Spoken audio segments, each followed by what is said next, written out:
This is the Insta360 X3 camera. This is my favorite 360 action camera right now. However, I'm going to be completely honest in this video. I want to share with you 5 things I absolutely hate about this camera. First thing, let's talk about the shape of this thing. Now, for most people, it's not a big issue. This is really long and slim. Now, if you compare that to some of the other action cameras that have 360 shooting modes on them, like the Insta360 One RS or the GoPro Max, they're a lot square or more rectangle, which I find they're more suitable for the action sports I want to film. When I have this camera on my helmet or even on my chin or wherever, it's quite big and it gets in the way of a lot of things. So for point of view action shooting, it's not the greatest, but I'm willing to put that thing I hate to one side because I still feel that the image quality that comes out of this camera is by far better than any other 360 camera available right now. So I'm hoping that Insta360 come out with iterations of this camera that are a little bit smaller, a little bit more slender for making it better for point of view action sports footage. Second thing I'm not too keen on this camera, the fact that you can't take the SD card out of the camera without removing the battery. That to me is super frustrating. On cameras like a GoPro, you can literally take the battery out and the SD card separately, which is really good for switching out cards. If you put a full SD card in to see what's on your camera and then you realize, crap, it's full, I need to change that, you have to take the battery out and then the SD card is kind of like hidden down here, in here, which is kind of okay design, but I think it could be a way better design if they figure out a way that you can remove the SD card and the battery separately. Third thing, I'm going to show you this. Ready? I'm going to press the power button.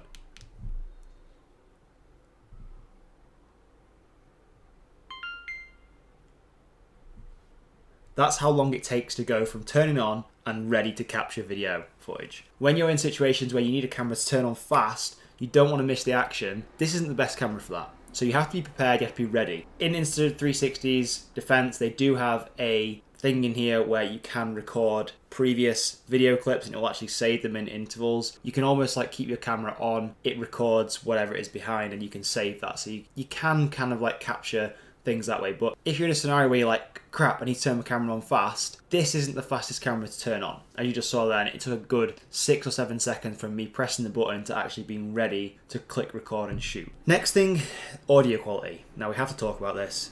This is why I have these microphone covers on the side here, which make the camera look like it's got 2 furry ears. The camera audio quality out the box is not great.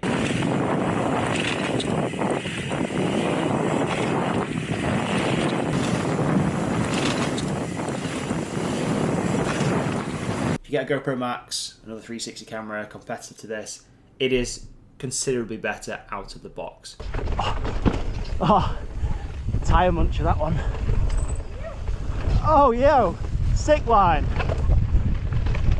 Obviously this is fine, and the actual audio quality once I've got these wind covers on is perfectly fine. There's no wind noise, there's noise reduction is literally it's non-existent. But why should I have to add accessories to a camera I've just paid $500 or $600 or dollars for? This is supposed to be state-of-the-art technology, yet I have to buy these little accessories that stick on and pull off and just stick out the side of the camera. And another thing, there's no cover for the lenses once these are actually on. So it actually doesn't fit in the cover. So Insta360 needs to design some sort of cover that encapsulates all of this. Or they come up with a new design of camera which has better audio out the box. And you don't have to add all this other stuff to your camera. And kind of related to that is the accessories to these cameras. So they offer a ton of accessories to bolt onto this camera to make it a really versatile camera, whether you are travel vlogging, using it on the motorcycle, action sports, POV, time lapses, time warps, everything. The thing is though, you have to attach loads of stuff to this camera to make it do stuff. This is one thing I feel that GoPro have nailed really well, in the fact that the camera is one piece, the prongs come out the bottom, and you just attach a mount to it. With this, you have to attach a plate to the bottom of it, which then goes into a mounting point with a squiggly bar thing, like a screw. To me, that extra step is just another thing that I don't want to be dealing with. I want to be able to get this camera out, attach it to me, or attach it to me with magnets or whatever, click record, and shoot the most epic footage. Insta360 nails most of that, but the accessory side of things, again, I think could be improved a little bit. And then the final thing, which I think is actually number 6 or 5, I don't even know where we're at now, is actually the lenses. Now, don't get me wrong, when these lenses are fresh out the box, they shoot incredibly crisp 5.7K footage. However, However, the lenses scratch very easily, which is annoying, especially when you are using this camera in very rugged conditions like I do. Insta360 do have their sticky lens guards, which you can stick over your lenses from when you get the camera fresh to protect it from if the camera happens to fall face down on something against a rock or the floor or whatever. I've never tried sticky lens guards, mainly because I feel that will affect the 360 quality of my footage. I don't want that. I want the most crispest, clearest, clear detailed footage I can get.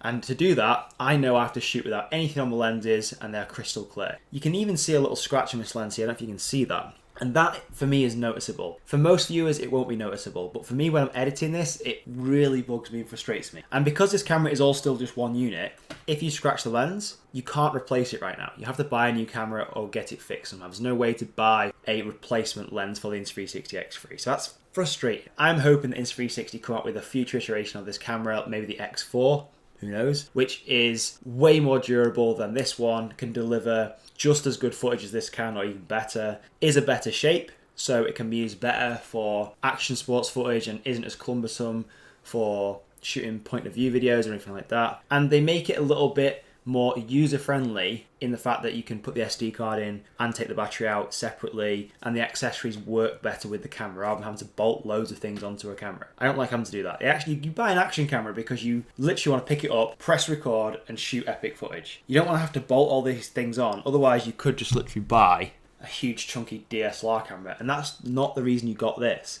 You got this because you want to just pick it up, shoot epic footage, boom, and because it's 360, you don't have to worry where it's pointing, it just shoots everything. Those are the things I'm not so keen on about the Insta360 X3. I feel on this channel, if I just talked about all the good things about this camera, I'd be fairly biased because I understand that every single product on earth has its downfalls. This camera is no different. It has some flaws. I feel they could be improved. It's an overall fantastic camera for anyone looking to get into 360 photography and videography, but just be aware of the things I've talked about because they're a pain in the ass and they could be improved and they will be improved. They're my thoughts on it.